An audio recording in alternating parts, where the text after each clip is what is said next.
So today we're wondering how to be a leader. How can we kind of just break away from that struggling mindset and be successful?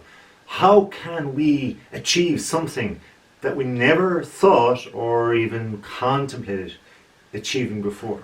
Well, before we get into all the reasons and ways, even more so, of how to become a leader and the person we desire to be in that regard, we need to realize that we're going to watch it from now until the end. So please watch until the end, because you will get 10 good reasons about how to be a reason. So as we watch it to the end, if you do, please, thank you very much for doing so. The first reason is you need to listen to others.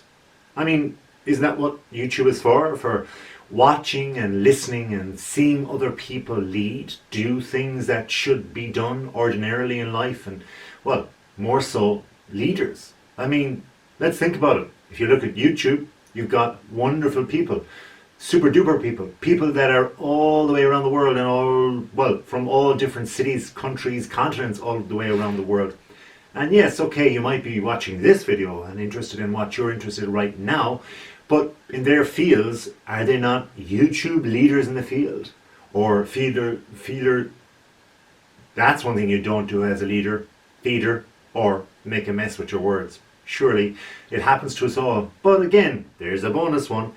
As a leader, don't be afraid. Don't be afraid to admit when you're wrong. And I got it wrong right there, so be it. It's done. Don't be a feeder though.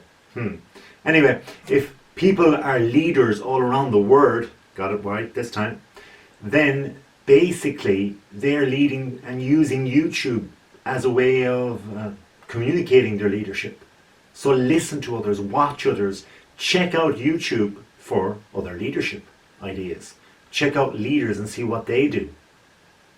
The second way of becoming that leader, breaking through that struggling mindset and being successful, believe it or not, is tricky. It's easy to list it, it's easy to say it, it's very easy to watch other leaders doing it. But for us to do it individually, collectively, as ourselves, and doing it collectively over others, it's tricky. Why? Because that's being courageous. And being courageous, well, it's not that simple. Why is it not that simple? Because it means that we have to summon something from within, something bigger than ourselves perhaps, something in the moment of pressure or stress that is just there or we just need to do. So being courageous, like, what does the lion do? He, after all, is the king of the jungle, is he not? But is the lion the fastest or the strongest? No, he's not. Or she, the lioness. Nor are they the cleverest. But yet they have courage, or so we're led to believe. So be that lion if you want to break through that struggling mindset. The next one is to be noble. But what is being noble, and why do you need to be noble to be a leader? After all, we're talking about, breaking through the mindset. Surely noble is being ordinary. But that's just exactly it. I mean, being a leader means that you're leading other people, and the reality is there are so many different types of people. There are all different types of people, all different mindsets. If we go to any country or any continent, any group of people, whether they're sporting or whether they're from big businesses or small businesses, public service entities, if they're from communities, it doesn't really matter. You're still going to have all different types of people. And that occurs in all generations of time. So by being noble, it's like being the middle ground of arrogant and shyness. I mean, who likes an arrogant leader? Maybe if you're going well, if the economy is going well, you might like an arrogant type of president, for sure. But when that economy slumps or things go a different way, well then you're thinking, well, hold on a second, why are they so arrogant? It's this arrogance that got them and got us, our country, into this economic position in the first place. Why don't they just have a little bit more nobility? And then if they're too shy, they become anxious, and well, we can't have that. We need a leader that can get out there a little bit more, somebody that can be the bare face of it all. So that's why we need that middle ground at times. We need that nobility. And that nobleness, more so, and noble ability is what we're looking to have, because that's the way you can understand the ordinary person, the ordinary woman, the ordinary man, the ordinary difficulties. Well, ordinary insofar as people have them here, there, and everywhere, but there are extraordinary difficulties for people in their own individual lives. So by having that sense of nobleness, you're going to be able to touch in with their feelings.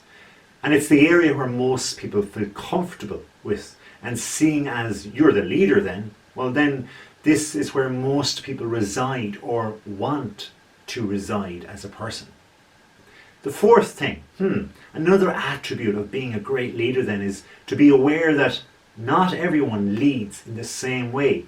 I mean, there are many types of leaders. There are, for example, autocratic or democratic, and we're moving generally from one to the other in that regard in modern society. And if that's the way, well then suddenly we need to be aware of what's going on in different leadership styles. Now, if you want me to put together a video on all of that, no problemo, just comment below and I'll be, well, feeling very happy to do so. I accept, by the way, very good comments, and I like to, well, have you guys to, I suppose, discuss things and figure out what is going on within this video. I mean, after all, I can just put out the video and I just hope that within your lives you can adapt it towards your lives, your businesses, your organizations, your community organizations, whatever it may be, because I know these tips will help for sure. So get back to me, feedback, and let's just get the party started, as they say. What accent is that? Well, I ain't leading you astray, if you know what I mean. The next one is the fifth one. And I'm thinking about here, you need then to pick a leadership style. So we give an example of democratic leadership and autocratic leadership.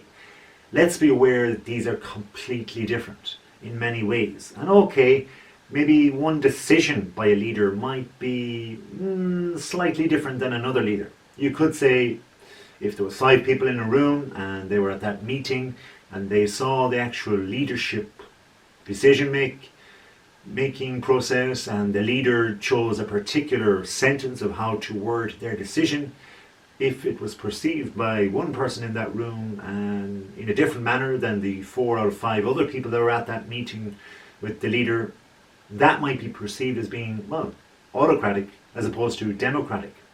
So you need to pick one leadership style and you must stick to it and be consistent with it, because as I said, there's perceptions in everybody. And we need to be able to have people that are working underneath ourselves in order to be good leaders and to have our wishes and our strategies, our intent carried out. So we need to have that. We need to be consistent. The next one then is, as you yourself want to be that leader, to break away from those anxieties, those crippling, struggling nitbits of nothing that are bringing you, well, keeping you where you are in life. You need to ask yourself, what have you done in the past as a follower, and what at that time you'd have liked a potential leader to do? And then you, as a new leader, be brave and do that now and in the future. Sounds simple? It probably takes a lot more than that. It takes going back to what I said secondly, to have courage, because again, we need to mix these things together. We need to dilute them all with yourself, and it's only you that can lead you out of your own current predicament. So ask yourself, what have you done in the past as a follower? And put your head, mind, brain back to then, in the past, into that predicament, and try and figure out what you would have liked to have been led, or how you would have liked to be led, or who you would have liked to be led by, and what decision making and action process they would take, and then do it. The next one is learn. Learn from your bad decisions, because sure as heck you will make bad decisions, because all leaders do. We're not perfect, and nobody is, and it's only by the summation of our experiences that we can begin to become more knowledgeable. So learn from your mistakes, make mistakes, it's okay. Once you learn, you're going forward, and you're going forward with much more confidence and guidance. Second lastly, almost, it's third lastly first. Record new decisions you make on a notepad or a notebook, and you'll see how much you really improve from one time to the next. So, in the case of making a bad decision, if you go then and make an alternative decision, does it make that you actually have the correct decision made? No, not necessarily. In fact, there's no surefire way of knowing whether it's the right decision or not, especially if it's a pressurized time. You just don't know. It might be just the other option that you're taking and hoping for the best. After all, if you're leading, quite often you're pioneering. And if you're pioneering, well, that means there ain't nobody that's there before you, so you need to go with that correct decision and try to record it. Record those new decisions so at least you can look back on them in the future. Ask yourself for feedback from your followers and staff members, etc. I mean, you really need to know what's going on at the ground level to keep them happy, and so in the future you can, well, keep your staff happy. It's that simple.